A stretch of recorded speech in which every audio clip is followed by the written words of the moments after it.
Salut! Aujourd'hui, je vais vous montrer le document dans lequel j'organise tous mes livres, c'est-à-dire ceux que j'ai lus et ceux que je vais lire. Ça faisait des années que je me cherchais désespérément une bonne organisation pour ma pile à lire parce qu'en tant que personne qui emprunte des livres de plusieurs bibliothèques différentes, ça commençait à devenir très compliqué pour savoir quel livre était disponible où. Il y en a chez moi, il y en a à cette bibliothèque, il y en a sur ce site, et partout. J'ai donc créé le document parfait pour moi et j'espère qu'il vous inspirera pour votre propre organisation livresque. C'est parti!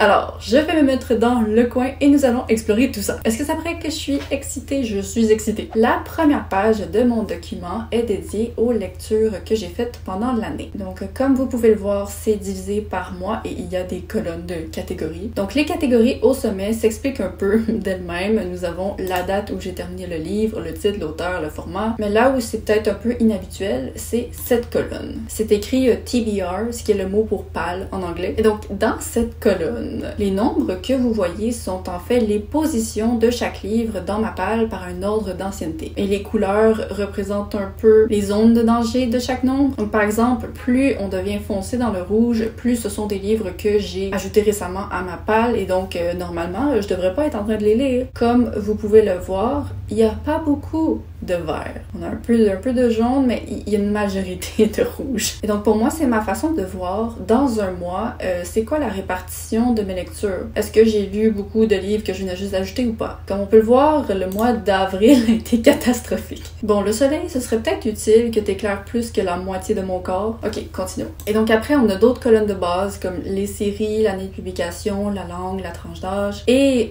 une autre colonne que je vais expliquer, c'est le lieu. Donc comme mentionné, mes livres sont vraiment dans des endroits différents. Ici, non seulement nous avons des descriptifs de quel lieu, mais nous avons aussi des codes de couleurs. Parce que le truc, c'est que, par exemple, Scribd, c'est un site d'abonnement pour des livres audio, mais ils ont aussi des livres numériques. Donc, en turquoise, ça veut dire que c'était un livre audio, et en bleu pâle, ça veut dire que c'était un livre numérique. En jaune, c'est un livre que je possédais à la maison, et en rose, ce sont tous les livres que j'ai loués physiquement dans des bibliothèques. Donc, c'est ce qui résume la page bilan de mes lectures, et ça, c'est un document que je refais à chaque année. Attendez, en fait, je vais vous montrer la version de 2021. Donc voilà, ça, c'était la version de 2021. Il y a quelques colonnes en moins parce que je rajoute toujours. Il y a toujours moyen de rajouter à ce document. Donc voilà tout pour le bilan. Et maintenant, nous allons passer à ma pile à lire.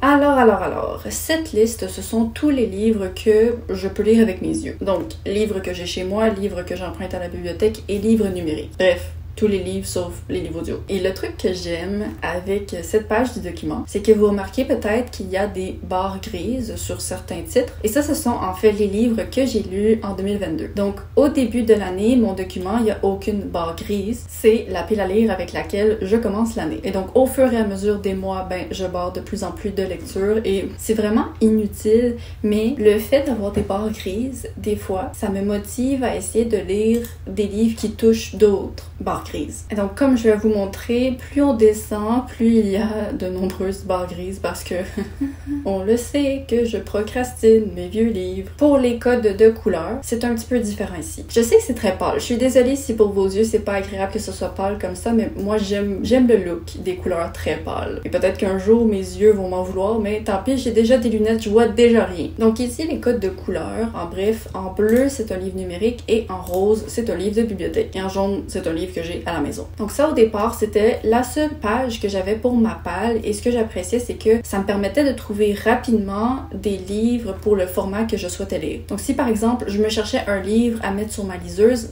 je pouvais directement juste regarder avec les titres qui sont en bleu. Mais rapidement, je me suis rendu compte que c'était pas assez en profondeur pour moi. Donc vous allez voir le reste. Et pour finir avec cette page, ici, nous avons les piles à lire de la honte. Donc ça, c'est l'endroit où j'écris les titres des livres que je mets dans mes vidéos piles à lire de saison. Et quand j'en lis un, je fais juste le supprimer, mais vous voyez que ça avance pas super bien. Donc voilà, maintenant nous allons passer au livre audio. ici c'est un peu la même chose, nous avons les livres audio et en gris c'est parce que je les ai déjà écoutés cette année. Et la seule différence avec cette page, c'est qu'au lieu du nombre de pages du livre, je mets le nombre d'heures pour le livre audio. Donc dans la colonne des lieux, on a les différents services qui me prêtent leur livre audio parce que j'achète pas de livre audio. Je paye 12$ par mois pour Scribd qui donne 4 livres par mois. Mais voilà, il y en a aucun que je possède. Et à côté, j'ai en option des alternatives pour les livres audio si jamais j'ai pas envie de les écouter. Donc ici, je sais, ok, sur le site de Overdrive, je l'ai en livre numérique. Ah, ici, je peux le commander sur le réseau des bibliothèques de Montréal. Donc voilà, c'est pas compliqué du tout, mais ça fait le boulot. Ensuite, l'autre onglet, c'est apparaître. Ça, c'est très basique, là. Ce sont les livres qui vont être publiés. Comme vous pouvez le voir, je suis un petit peu en retard. Normalement, ce que je devrais faire là, c'est qu'en voyant que le livre a été publié, je devrais m'ouvrir mes 4 onglets où je visite tous les sites des bibliothèques différentes ou des services où je pourrais trouver ce livre. Mais voilà, ça prend du temps. Ça m'amuse beaucoup, donc je suis toujours très contente de mettre du temps là-dessus, mais j'ai un petit peu de retard ici. Mention spéciale à Carisoto is back, qui sortira très bientôt. Quand cette vidéo sera publiée, je pense que ce sera dans quelques jours. Ensuite, nous passons au genre. Donc, tout à l'heure, je vous expliquais que j'aimais ça avoir un aperçu rapide de OK, quels sont les livres numériques que je peux lire, quels sont les livres de bibliothèque, quels sont les livres chez nous. Et rapidement, je me suis dit, hey, ce serait le fun de faire la même chose, mais pour les genres littéraires. Si je me dis, ah, j'ai envie de lire une romance, je peux descendre, aller voir, OK, romance. J'en ai 13, il y en a 2 qui sont en audio, et voilà, je regarde la liste et je sais, OK, c'est laquelle que je veux lire. Et aussi, de voir la quantité de livres dans certains genres, mais ça me motive à essayer d'aller en lire plus parce que j'aimerais ça que chaque genre littéraire soit à égalité, même si honnêtement ça sert à rien. C'est pas grave s'il y a un genre qui a plus de livres que je veux lire que les autres. Mais dans ma tête, il faut que tout soit égal. Donc, au sommet de la page, on a un rapide aperçu du nombre de livres dans chaque genre littéraire. Et donc, vous pouvez voir 53 science-fiction, 37 thriller et compagnie. C'est clairement ce que j'ai de plus. Ah, et dernier détail, si vous voyez des S comme ça veut dire que c'est la suite d'une série. Comme ça, si je me dis, ah, j'aimerais ça continuer une série, ben, je regarde et je pige dans les S. OK, maintenant, les lieux. Ok, attendez, le soleil, ça va pas. Bon, je sais pas si c'est mieux, mais on va faire avec. Alors, les lieux. Donc oui, c'est pratique de savoir quels livres sont numériques, quels livres sont chez moi, quels livres sont à la bibliothèque. Mais j'ai besoin de plus de détails que ça. Parce que, par exemple, la bibliothèque, ben, il y a la bibliothèque à côté de chez nous et il y a le réseau de bibliothèques où je vais faire une demande pour que le livre soit transféré à la bibliothèque où je vais. Ensuite, les livres numériques, j'ai 5 endroits différents où je peux aller les chercher. Donc là, maintenant, je peux simplement naviguer selon le lieu où je me trouve, le site où je me trouve et je peux voir, OK, il y a quel livre ici? Si je suis sur mon compte Prêt numérique de Montréal, il y a ces livres-là. Si je suis sur Prêt numérique, mais pour la Banque nationale, c'est ça. Donc, même si techniquement, dans ma page de pile à lire, c'est toujours inscrit, c'est sur quel site que je peux retrouver le livre numérique, ben, j'aime ça aussi avoir l'option de juste naviguer selon le lieu. Et c'est pratique pour ma pile à lire physique où je peux voir tous les livres qui sont chez moi. La prochaine page, est-ce qu'elle est superflue? Non, moi je dirais qu'elle est même très utile. C'est la page de mes pages. Donc, je suis quelqu'un qui procrastine énormément n'importe quel livre de plus de 450 pages. Et je veux changer cette habitude. Je n'aime pas cette habitude chez moi. Donc, ce que j'ai fait, c'est que j'ai fait une liste avec un petit code de couleur à droite où plus on baisse dans le nombre de pages, plus la couleur devient méchante. Une couleur méchante. Je sais pas si ça existe, mais bon, vous comprenez. Donc, en gris, comme toujours, ça veut dire que c'est ce que j'ai lu cette année.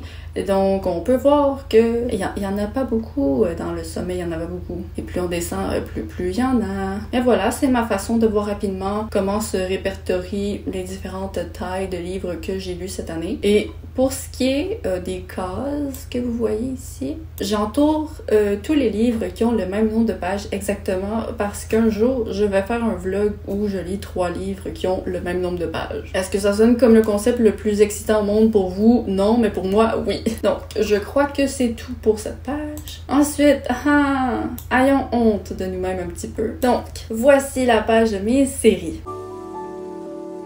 Au sommet, nous avons les séries que j'ai commencées en 2022. Donc à droite, on voit combien de tomes il y a dans chaque série, combien j'en ai lu. On voit qu'il y a beaucoup, qu'il y en a juste un. Et plus bas, en bas des séries de 2022, ben, il y a mes séries commencées depuis toujours. Et donc, code de couleur. Quand c'est en rouge, ça veut dire que j'ai pas terminé et je ne compte pas le terminer. Quand c'est en noir comme ça veut dire que la série est en cours et je dois la continuer. Quand c'est en orange, ça veut dire que je ne suis pas certaine. Je pourrais potentiellement la continuer, j'abandonne pas, mais pour l'instant c'est en stand-by. Et quand c'est en vert, comme ça, on aime ça, parce que ça veut dire que c'est complété. Voyons voir à quoi ça ressemble plus bas. Ouais, on a quand même une bonne période ici de séries complétées. Et ouais, c'est une page qui est vraiment très utile et que je devrais visiter plus souvent, mais disons que je me fais un plaisir de l'ignorer pour oublier toutes les séries que j'ai à continuer. Mais bon, le vlog s'en vient en septembre, je vais en continuer, je vais en finir. Et maintenant, pour l'avant-dernière page, nous avons tout simplement les âges. Et puisque les livres de ma pile à lire sont majoritairement des livres adultes, ben j'ai juste mis les livres jeunes adultes. Parce que ça aurait servi à rien de mettre tous les livres adultes, tous les livres jeunes adultes, mais là je suis en train de dire ça et je me dis...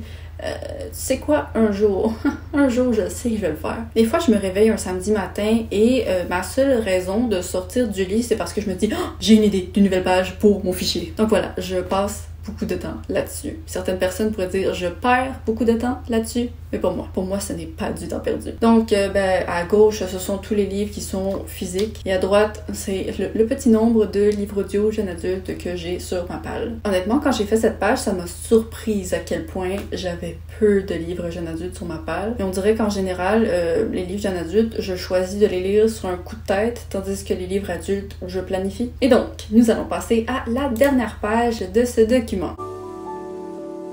Malheureusement, c'est une page qui est encore en construction. Je voulais vraiment la terminer avant de filmer cette vidéo pour que le document soit parfait. Mais si vous me suivez depuis un bon moment, ça fait depuis presque le début de l'année que je dis que je vais poster cette vidéo et que je ne le fais pas parce que je veux que tout soit parfait. Donc là, à un moment donné, mon slogan cette année, c'était « Le progrès au-delà de la perfection ». Donc, je vais essayer de l'appliquer aujourd'hui. Donc, cette page est dédiée à tous les auteurs dont je souhaite lire tous les livres. J'ai commencé à inscrire les auteurs qui n'avaient pas tant de livres que ça, mais on descend plus bas, on voit qu'il m'en manque. Genre Haruki Murakami, j'ai 20 livres de lui à mettre. Et là, je sais qu'il y a Stephen King sur cette liste et ce n'est pas un auteur dont je veux tout lire, mais ce que je vais faire, c'est que je vais inscrire tous les livres pour lesquels j'ai de l'intérêt et il y en a comme une vingtaine, une trentaine. Donc ça va être suffisant et là-dedans, je vais inscrire les livres que j'ai lus. Donc pour les codes de couleur, en gris, nous avons les livres qui ne sont pas encore publiés. En vert, ben, je les ai lus et comme ça, tout nu. Ben, ça veut dire que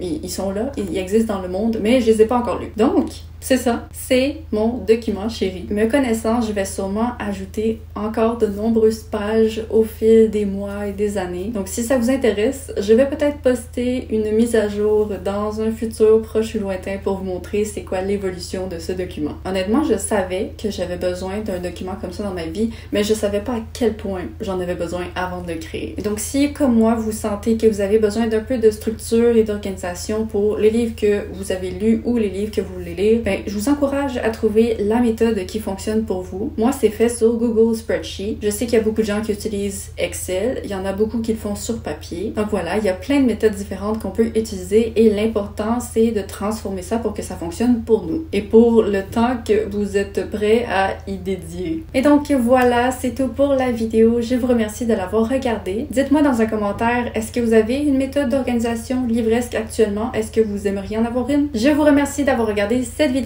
Comme toujours, n'hésitez pas à vous abonner pour ne pas manquer la suivante. Je poste les vendredis à 10h30 pour le Québec et 16h30 pour la France. Bye bye!